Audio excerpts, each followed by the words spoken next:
ये जिस तरीके का खतरा है इस वक्त हमारे सामने बच्चों को लेकर, क्योंकि बच्चे संक्रमित हो रहे हैं, जो पेरेंट्स अपने बच्चों को भेज रहे हैं स्कूल, उनके मन में यही सवाल है कि वो कितने गंभीर हो सकते हैं बच्चे, क्योंकि आप लगातार डॉक्टरों के संपर्क में रहती हैं, आप बात करती रहती हैं। क्या जानकारी, अगर बच्चा कोई संक्रमित होता भी है तो कितना खतरनाक वो बच्चा जिसको वैक्सीन नहीं लग पाई है? तो ये बहुत अहम सवाल है पेरेंट्स के मन में कि बच्चा संक्रमित होगा तो उसे क्या होगा, क्योंकि वो वैक्सीनेट नहीं हुआ है। मैं दोबारा डॉक्टर संजय राय का ही रुख करना चाहूंगी, क्योंकि उन्होंने कहा था, और काफी ऐसे विशेषज्ञ हैं उन्होंने भी कहा है, भारत सरकार का भी ये डेटा हमारे पास है कि बच्चे ज्यादातर इम्यूनिटी अच्छी होने के कारण कोरोना से लड़ सकते हैं और कोरोना से लड़के ठीक भी हो जाते हैं। उनमें ज्यादा जो गहरे लक्षण है कोविड-19 के वो दिखाई नहीं देते हैं। 12 साल तक के लिए सरकार ने कोर्बेवैक्स वैक्सीन को बच्चों के लिए देने के लिए अनुमति दी है। 12 साल से कम के बच्चों को सरकार का और विशेषज्ञों का जो डेटा है वो कहता है कि बच्चों में कोई वैक्सीन रिलेटेड साइड इफेक्ट ना हो।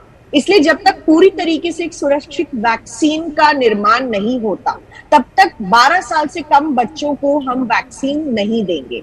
और इसके पीछे दो कारण भी हैं। पहला कि भारत से बाहर भी कुछ ऐसी वैक्सीन जो बच्चों को दी जा रही थी उसमें कुछ एडवर्स इवेंट्स दिखाई दिए। बच्चे कोरोना से लड़ने में सक्षम है ज्यादा, और एज जैसे बढ़ती है वैसे कोरोना से लड़ने की ताकत कम हो जाती है। इसलिए बड़े बुजुर्ग जो वर्ग के लोग हैं उन्हें वैक्सीन देना ज्यादा जरूरी सरकार इस वक्त समझती है, इसलिए बूस्टर डोज भी सबके लिए खोल दिया गया।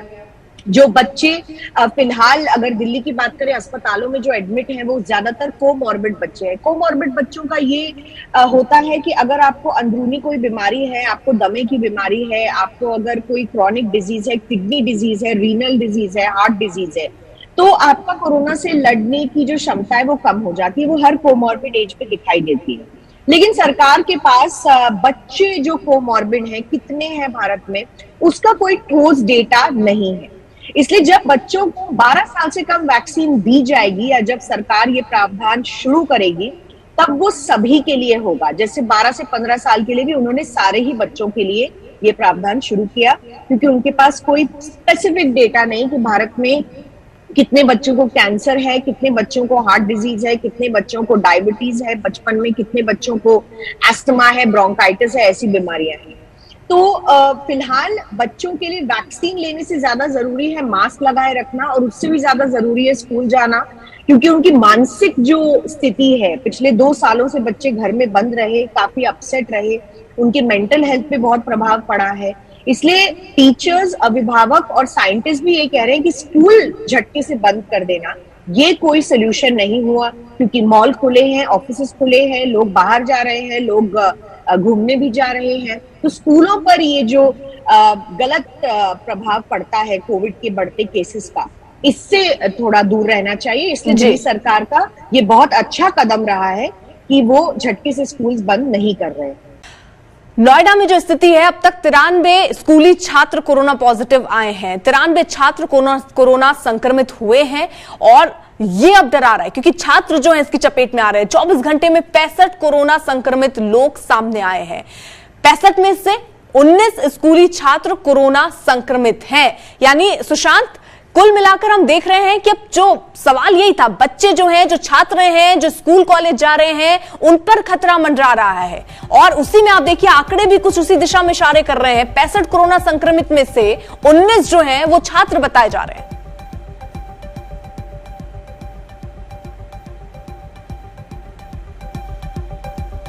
सुशांत, जो है वो लोग पॉजिटिव हुए हैं नोएडा के अंदर, यानी सीधे तौर पर 19 बच्चे, 65 में से 19 जो है वो बच्चे हैं जिनकी उम्र 18 साल से भी कम है, वो पॉजिटिव हो रहे हैं। यानी कि बच्चों में संक्रमण दर जो है वो लगातार बढ़ती हुई देखी जा रही है। और यही वजह थी कि पिछले दिनों नोएडा का एक पब्लिक स्कूल के अंदर जब कोरोना के 13 मामले सामने आए थे और उसमें से 3 टीचर थे और 13 बच्चे थे, उसके बाद स्कूल को जो है वो 18 तारीख तक के लिए बंद कर दिया गया था। और लगातार नोएडा के अंदर जो संक्रमण दर है वो साफ तौर पर नजर आ रही है कि बच्चे ज्यादा से ज्यादा संक्रमित होते हुए नजर आ रहे हैं। ये एक बड़ी चिंता की बात है, और अगर इसी तरीके से बच्चों में संक्रमण बढ़ता है तो सीधे तौर पर स्कूलों पर, एजुकेशन सिस्टम पर पूरी तरीके से सवाल जो है वो खड़े होंगे। सरकार की तरफ से प्रशासन पूरी तरीके से मुस्तैद है। नोएडा के अंदर भी अगर देखा जाए तो लगातार स्कूलों को जो है वो बंद करने का आदेश है। अगर इस तरीके के मामले बढ़ते हैं तो स्कूल को बंद किया जा रहा है। स्कूल भी प्रिकॉशंस जो है वो पूरी तरीके से ले रहे हैं। जिस स्कूल के अंदर पिछले दिनों मामले सामने आए थे उस स्कूल की तरफ से कहा गया था कि 18 तारीख तक स्कूल बंद रहेंगे, लेकिन प्री बोर्ड की जो परीक्षाएं हैं और बोर्ड की जो परीक्षा है वो अब सामने आ चुकी है। अब ऐसे में स्कूल के लिए, सीबीएसई के लिए, सबके लिए एक बड़ी चुनौती है कि अगर संक्रमण दर इसी तरीके से बढ़ती है तो क्या सीबीएसई की जो परीक्षाएं हैं उनको स्थगित किया जाएगा या उनको ऑनलाइन किया जाएगा। लगातार दिल्ली के अंदर अगर बात की जाए तो तमाम जो अभिभावक हैं, दिल्ली अभिभावक संघ है, वो लगातार ये मांग कर रहे हैं कि होम सेंटर्स के अंदर ही एग्जामिनेशन जो है वो हो। जिस स्कूल में बच्चे पढ़ते हैं उन्हीं स्कूलों के अंदर जो है वो उनका एग्जाम जो है वो बोर्ड की परीक्षा हो। ये एक पूरा सिस्टम है, ये पूरी तरीके से मांग जो है वो लगातार पेरेंट्स की तरफ से भी की जा रही है। ये एक बड़ी चुनौती है कि जिस तरीके से बच्चों में संक्रमण दर बढ़ रही है वो एक सरकार के लिए, प्रशासन के लिए ये एक बड़ी चुनौती है। हालांकि जिस तरीके से मेरी सहयोगी मिलन बता रही हैं कि अगर बच्चों में संक्रमण बढ़ता है तो उनके अंदर इतनी कैपेसिटी होती है, उनके अंदर एंटीबॉडीज जो है वो होती है ताकि वो इस पूरे कोरोना को जो है वो झेल सकती हैं। लेकिन जो कोमॉर्बिडिटीज वाले पेशेंट्स होते हैं, जिनके अंदर पहले से ही अस्थमा, कैंसर जैसी बीमारियां हैं, उनके लिए परेशानी है। पिछले दिनों अगर जब बात की जाए, जनवरी में जब इस वक्त लहर आई थी, उस दौरान भी दिल्ली के कई प्राइवेट और सरकारी अस्पतालों के अंदर जो है वो छोटे छोटे बच्चों को एडमिट करना पड़ा था।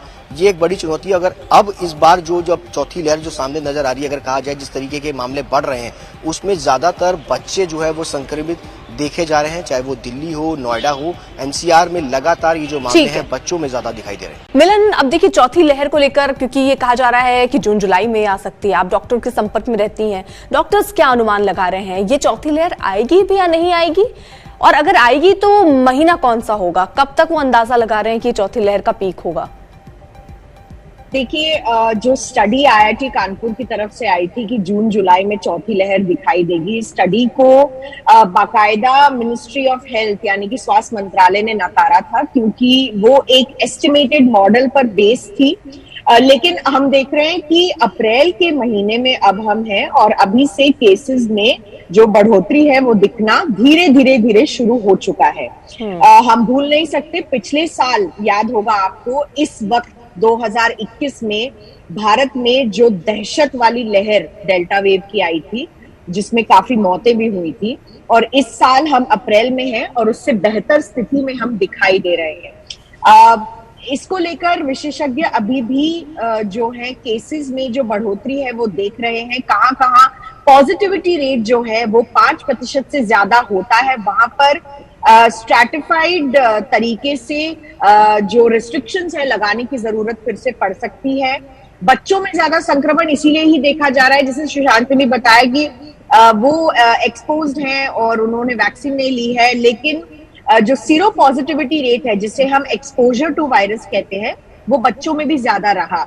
दिल्ली की अगर हम बात करें तो 90 से ज्यादा प्रतिशत लोगों को एंटीबॉडीज बन चुकी हैं कोरोना के खिलाफ। इसका मतलब यही है कि कहीं ना कहीं लोग प्रोटेक्टेड हैं, और वैक्सीन जो बच्चे नहीं ले रहे हैं या नहीं लगा पाए हैं वो भी एंटीबॉडीज कोरोना वायरस के खिलाफ बना चुके हैं, इसलिए वो बेहतर सुरक्षित है। लेकिन एक जो बड़ा मुद्दा जिसके बारे में सुशांत ने भी बताया, मैं क्विकली इस पे बात करना चाहूंगी, जो सीबीएसई के बोर्ड एग्जाम्स हैं, जो 26 अप्रैल से क्लास 10वीं और 12वीं के सीबीएसई के टर्म 2 बोर्ड एग्जाम्स होने वाले हैं।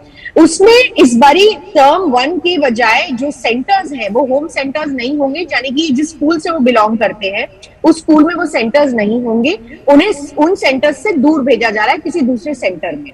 तो ये अपने आप में इनके लिए एक चिंताजनक विषय बन गया है, और मांग ये की जा रही है कि वही स्कूल में इन्हें जाने दिया जाए, क्योंकि एक फेमिलियरिटी एनवायरनमेंट का होता है, एक कंफर्ट लेवल होता है स्टाफ के साथ, टीचर्स के साथ, और ये भी जानते हैं कि वहां पर जो लोग हैं किस तरीके से सैनिटाइजेशन मेंटेन कर रहे हैं, कैसे प्रोटोकॉल्स हैं। तो इस स्थिति में जहां पर बच्चे ज्यादा संक्रमित हो भी रहे हैं और उन्हें एग्जाम भी देना है, उन्हें ठीक भी रहना है, क्योंकि एक बार ही बच्चा पॉजिटिव हो जाएगा तो फिर बाकी बच्चों पर भी इसका असर पड़ेगा, एग्जाम स्थगित भी हो सकते हैं। इसे अवॉइड करने के लिए अगर उसी स्कूल में सेंटर रखा जाए बच्चों का तो बेहतर रहेगा, ये पेरेंट्स डिमांड कर रहे हैं। और इसी तरीके से मास्क को वापस लाना जरूरी होगा, सोशल डिस्टेंसिंग, हैंड सैनिटाइजिंग लाना जरूरी होगा। और इसीलिए जब आप चौथी लहर की बात करती हैं तो जुलाई तक वो आए, इसका अभी तक कोई ठोस अनुमान नहीं लगाया जा पा रहा है। ठीक है।